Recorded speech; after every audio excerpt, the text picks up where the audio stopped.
The city had learned to glitter, without ever learning how to breathe. It stacked glass on glass until the sky came back as a reflection, paved the riverbanks into jogging tracks, and replaced birds with notifications. If anything green dared push up through a crack, someone called it maintenance and scraped it away, except for one survivor. On the corner of Meridian and 7th, inside a square of grass no larger than a studio apartment, stood a solitary tree. Its trunk was narrow and knotted, paint-scarred by decades of quick initials and bad romances. In summer, it threw a small circle of shade on a bench. In winter, it rattled its bare fingers against the wind like a stubborn musician. No plaque, no fence, just a life that kept insisting. Mira Sol noticed it because she noticed everything that might look good on camera. At 24, she was a professional presence. Platinum blonde ponytail, soft streetwear palette, voice that smiled even when she didn't. 3.1 million followers liked waking up to her coffee rituals and sleeping to her city lullabies, full of slow pans of neon and rain. Brands sent her candles named after places that didn't exist. Her best friend joked that if Mira ever said link in bio in her sleep, the dreams would ask for a discount code. She found the tree while scouting a route for a sunrise run she didn't plan to take. The light was new and kind. The street was mostly empty. The tiny park interrupted the grid like a polite cough. Mira paused on the path, framed the shot, and for a second forgot to be effortless. The tree stood in the center of her screen, not picturesque exactly, but true in a way the algorithm couldn't coach. "Last tree standing," she said into the mic, turning the lens to herself. "City fairy meets forest orphan." She blew a kiss, added gentle lo-fi music, and posted. 100,000 hearts climbed into the video in a single hour. Comments braided together. "Where is this?" "Protect it? How is there only one?" "Girl, you look radiant." Mira smiled at the spike in saves and held her phone like a warm animal. She set an alert to remind herself to come back at golden hour. She did, and then again the next day, and then one night when she couldn't sleep. Between brand calls and editing sessions, she visited the square and sat on the bench with her hair tucked into a hood. She leaned her head back and watched light sift through the leaves. Every time she came, the tree looked slightly different. Not greener or taller, just more present, like a friend who'd been half absent at dinner suddenly putting the phone away. The first time she heard it, the city was windless, and the traffic had fallen to a tired hush. Mira rested her palm against the bark, as if checking a forehead for fever. The wood was cool. Beneath it, something moved that was not exactly sap, and not exactly a thought. "You came back," it said. Not a voice, more like a sentence written on her skin from the inside. Mira jerked her hand away and laughed, startled. "Oh, wow, I'm officially losing it." "You're listening," the tree answered, patient as weather. "It can feel like losing at first." She looked around. No one was close enough to be pranking her, and even if they were, the words felt older than any joke. "Who are you?" she asked softly, the way you ask a stranger if this seat is taken. "Whoever outlasts forgetting," the tree said. "I am the part of the city that still remembers rain." Mira blinked hard. The world snapped into crisp focus. The distant siren, the gum tattooed into the sidewalk, a sparrow landing on the park sign like punctuation, everything attached itself to meaning. She didn't post about it. Not yet. She kept the conversation in her pocket like a smooth stone. Over the next weeks, the tree told her small things first. How roots converse with one another in a grammar of minerals. How worms repair soil the way editors repair sentences. How wind teaches balance to anything willing to bend. It told her about the 2 pigeons who had made it here 3 springs in a row, and the old man who had sung to it every Tuesday at dusk, until one Tuesday, he didn't come. Mira told it things she had said to no one, that the camera loved her, but sometimes she suspected love from a lens was just light pretending to care, that the numbers were a staircase that never ended, that applause felt like rain in a city that didn't grow anything. "You're not a product," the tree said. "You're a participant." The sentence landed like a door quietly opening. The video happened by accident. A passerby filmed her one evening, Mira sitting on the bench, eyes closed, hand on the trunk, the kind of peace you can't fake because faking requires thinking about it. The clip hit 1 million views on a compilation account titled "Influencers Being Wholesome." Overnight, Mira's DMs flooded, "What is this place? I want to sit there. Reminds me of home. Is it safe?" Another account posted an old zoning map that identified the park as Parcel 114B, Utility Easement. Someone else found a planning document proposing a micro parking lot with seasonal shade structures. "They're going to pave it," a comment said. Mira read it 3 times before the meaning unclenched. She asked the tree. It felt the question coming and didn't flinch. "There's always a plan," it said. "Sometimes it's a good one." "What if this isn't?" Mira whispered. Then you decide if you're someone who posts about it or someone who stands in the way. Her agency told her to be careful. Her manager sent a politely urgent voice note. "We love the eco angle, babe, but avoid activist wording. Brands get skittish. Do something soft. Mindful urbanism, pocket parks, self-care outside. We'll land a wellness collab." Mira closed her eyes. When she opened them, the horizon inside her had moved. She went live.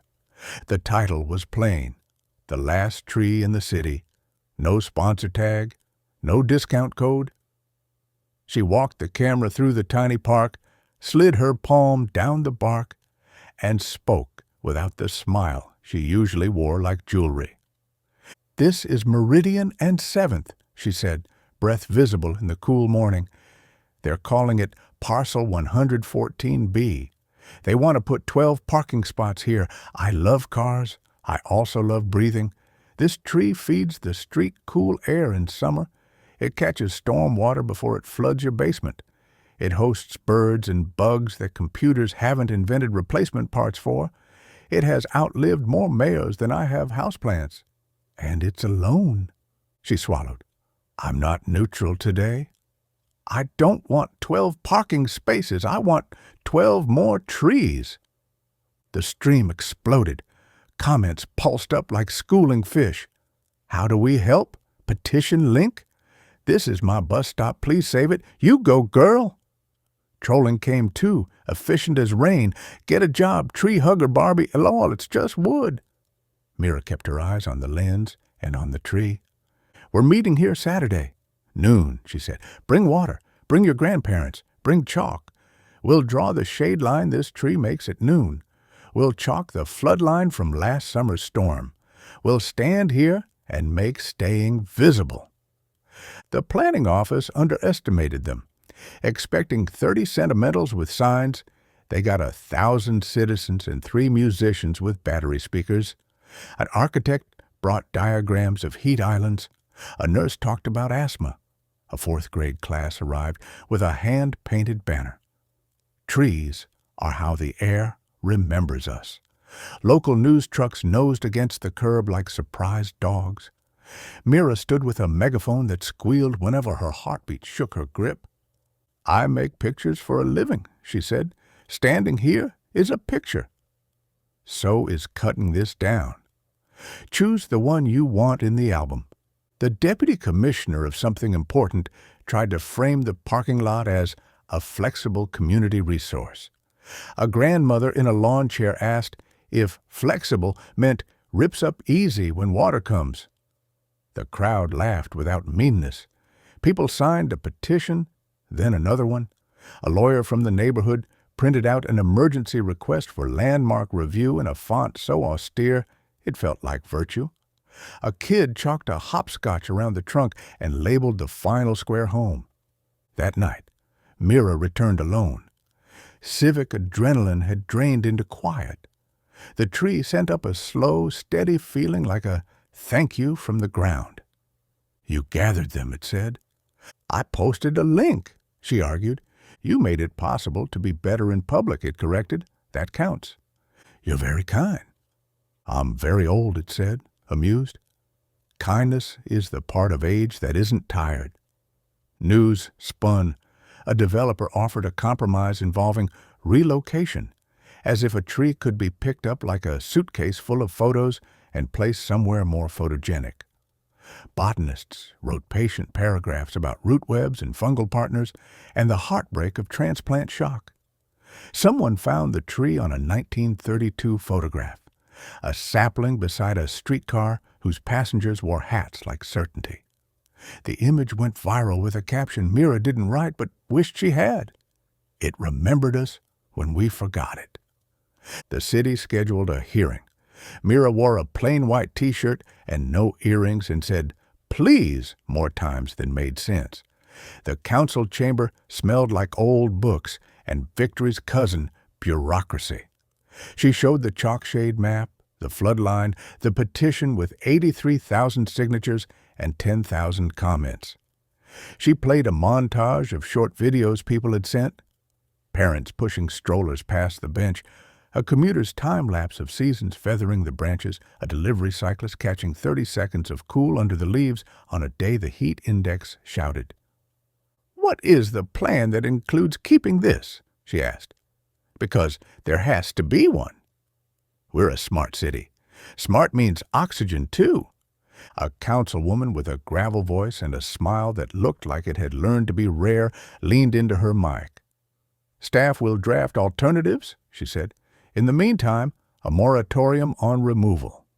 It wasn't victory, but it was a door. Mira walked home under a sky the color of a clean eraser. The city felt newly legible. She slept deeply and briefly, then woke to a text from an account she didn't recognize. "We want to fund more trees. Call us." A grocery chain offered planters for the block. Her manager sent 3 frantic messages about converting momentum into brand partnerships.